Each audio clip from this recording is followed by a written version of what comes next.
From driving the most exotic cars and spending over $17,000 at Nusr-Et Dallas to filing for bankruptcy in less than 5 years. Alright everybody, I think it's time I finally put out a video and address everything that's going on. These last few days have been... What seemed like the biggest watch empire in the United States soon became more of a crumbling sandcastle for Anthony Farrer. Despite facing legal consequences more than 6 times, this young man fought his way to the top, crafting an 8-figure brand and establishing its dominance in the luxury watch market. Yet, beneath this success lies a darker narrative. While pulling one of the biggest Ponzi scams in the watch industry, the timepiece gentleman managed to accumulate millions in ill-gotten gains and a very controversial online presence. However, his scandalous actions soon caught up with him, eventually leading to an unfortunate end. So, what happened to Anthony Farrer? Hailing from a small town in Lewisville, Texas, young Farrer always had dreamed to live a grander city life. So after high school, he embarked on a journey that led him to Dallas, Texas. There he wore many hats, living from paycheck to paycheck and switching multiple roles as a waiter, salesman, and bartender. I've been everything from a waiter, a bartender, I was a salesman, I was the annoying call person. He even served as a personal trainer while dipping his toes into the world of real estate. But shortly after, he met with some of the biggest tragedies of his life.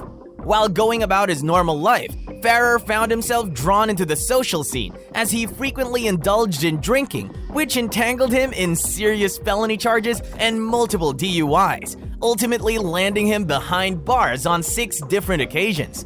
His last being a teenage DUI arrest following a high-speed car chase. Over the next few years, this became a recurring cycle. However, things weren't looking too bad for his new career in real estate. So this initiated a disturbing pattern where he consistently earned substantial income but struggled to manage it. This followed a series of extravagant lifestyles, while his life turned into a wild mix of parties, drugs, and addictions, foreshadowing the challenges awaiting him in the future. After spending less than a year in prison for a felony, he decided to move to Miami. But things only got worse with him, and like many people, he was someone who found it easier to criticize others than to own up to his actions. However, fate brought about a tragic twist after his brother passed away in a car accident. At about the same time, he would also miss the birth of his baby after being convicted of another DUI case. So, in 2017, he decided to turn his rather ugly past into a beautiful story. Faced with a criminal record and limited job prospects as an ex-convict, he embarked on an unconventional journey to achieve his dream life. While he served time in jail, he initially entrusted a close friend with a bridling men's watch, hoping to have some money when he got out. So he decided to list the watch for resale on Craigslist. Soon after posting it, he received a message from an interested buyer willing to pay $2,300. Now, having few alternatives at his disposal, he created a plan to venture into the world of watch flipping, beginning with a Craigslist deal, where his negotiation skills yielded a $500 profit. Eager to continue his profitable streak, Anthony purchased another watch to resell. Soon, he found another potential buyer who was willing to pay enough for a $1,000 profit, a significant amount given his weekly income of just $1,200 from working mornings at a gym and waiting tables at night. Thereafter, he made a number of flips with different buyers before he was hit by an idea. After realizing how he earned such substantial earnings with relatively little effort, he went all in, promoting his sales on his Instagram account, where he shared videos displaying how he was making a couple hundred per watch, which may not sound like much, but the cumulative sales translated into substantial revenue. Finally, he laid the foundation for what would eventually become a $1 million enterprise, the Timepiece Gentleman. In no time, he started amassing a loyal following after mastering the intricacies of social media, boosting his reputation in the business world. This global reach enabled Timepiece Gentleman to curate an exquisite collection of luxury watches, featuring elite brands like Rolex, Audemars Piguet, and Hublot. And in just a few years, Anthony Farrer has successfully etched his name, making his company the ultimate destination for luxury watch users. In 2018, a youthful vintage Rolex connoisseur hailing from Dallas, Marco Nicolini, joined forces with Ferrer to craft a big empire in the world of pre-owned luxury wristwatches. And even though Marco and his partner were newcomers in this world, the timepiece gentleman made a massive upgrade in less than 5 years. At that time, Ferrer would create a YouTube channel where he would display his products and opulent lifestyle. The titles for his YouTube videos were always over the top, and these are just some examples of them. Betting $100,000 on black in Vegas, going from 0 to $1 million in 6 months. Eventually, his social media presence skyrocketed, boasting over 40,000 Instagram followers and an impressive subscriber count of over 110,000. So, after receiving numerous clients from around the world, they decided to set up a new store. So, they opened an account for 1,000 investors to each contribute $2,000 with the hope of becoming partners and securing wholesale priced timepieces at the forthcoming Timepiece Gentleman store. Suddenly, the Dallas-based watch dealers vanished with $2 million in consigned inventory. Apparently, his empire was built on nothing but lies and falsehood. To add to the mystery, their website and Instagram accounts vanished into digital silence. Meanwhile, the whereabouts of Marco Nicolini and Anthony Ferrer were unknown at the time, leaving more questions unanswered. A few months later, and the company had already built a new store in the vibrant city of Los Angeles, owing its existence entirely to the scam. And by 2020, Timepiece Gentleman achieved their $10 million revenue goal. But while his business kept booming, his penchant for flaunting his wealth began to grow extreme. At this point, his enthusiasm pushed the limits of ambition to unprecedented heights.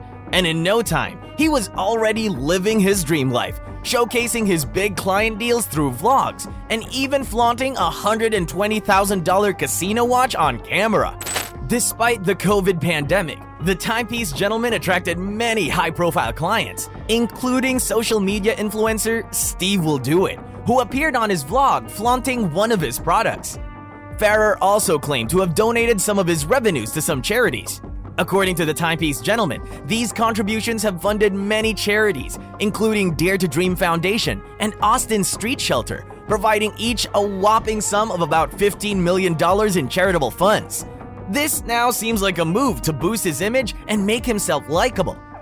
In 2021, the watch business skyrocketed to over $40 million in sales before Ferrer signed a deal for a 2-year lease on a penthouse with 53 stories in downtown Los Angeles and the monthly rent of about $95,000. So he decided to use this luxurious penthouse as the central hub for Timepiece Gentleman.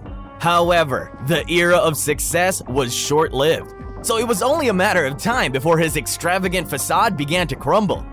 The warning signs of financial recklessness were becoming very obvious to everyone. It turns out that his luxurious displays of wealth began to raise eyebrows as they didn't align with the financial success he boasted about. Beyond the Lamborghinis, private jets, and upscale penthouse was a struggling business that had been steadily losing its momentum in subsequent years. Apparently, Ferrer was resorting to unknown measures to back up the extravagant status he felt he deserved. Not until it became too hot for him to handle. In 2021, numerous suspicions started brewing up on Reddit as different people quietly gathered evidence suggesting Ferrer was living beyond his means. One subreddit with over 4,000 members made numerous claims regarding the Timepiece Gentleman. One Reddit fan said, "I messaged Anthony claiming to be a loan consolidation company. He claims he owes $4.8 million. Another Reddit user posted a video with the title, "Anthony Ferrer, the biggest scam artist bamboozled me too. My encounter with TPG." And while much evidence was posted by different fans, Ferrer's fanbase began to crush down. So, when confronted by these allegations, he brushed off his critics, claiming that they are virgins and do not understand how marketing works. But on the downside, the mounting evidence became too overwhelming to ignore. However, he still had some loyal fans who continued to support his journey while maintaining a false display of positivity. and subsequently, he started revealing less and less of his personal life in his videos, leading to speculation that he is probably spending most of his time gambling or drinking. However, everything started to look more and more suspicious, and despite his best efforts to keep them contained, there were criminal records showing Anthony was still receiving DUIs. All the warning signs and lies finally caught up to him in August 2023 when one of his clients recorded himself on a phone call where Anthony admitted to over $5 million in debt. You know what I'm going to commit to right now is I'm just going to fucking tell everybody straight up. Like, I'm $5 million in debt. I've been a complete fucking degenerate, and I was like focused.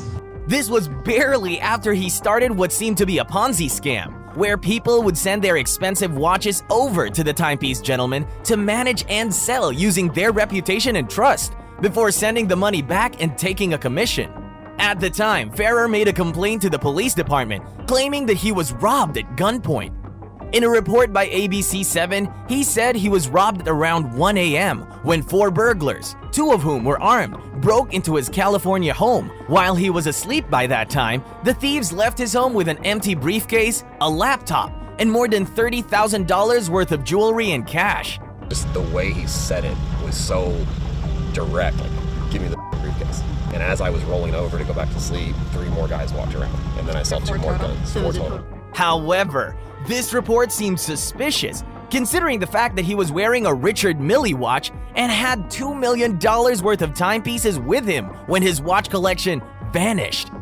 Meanwhile, many other aspects of the story also sound suspicious, and given Anthony Ferrer's admitted gambling addiction, there's a chance that he had massive gambling debts, which could attract some unwelcome visits from collection agencies.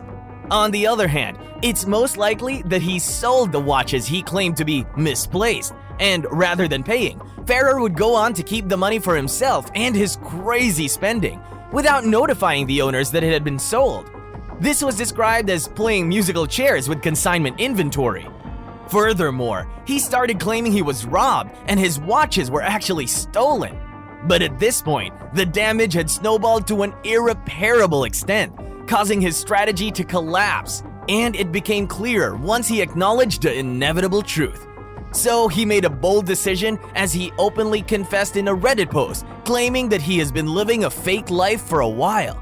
Shortly after, he posted a video on YouTube with the title, "I finally hit rock bottom, 5 million in debt," where he admitted to being an alcoholic with heavy addictions.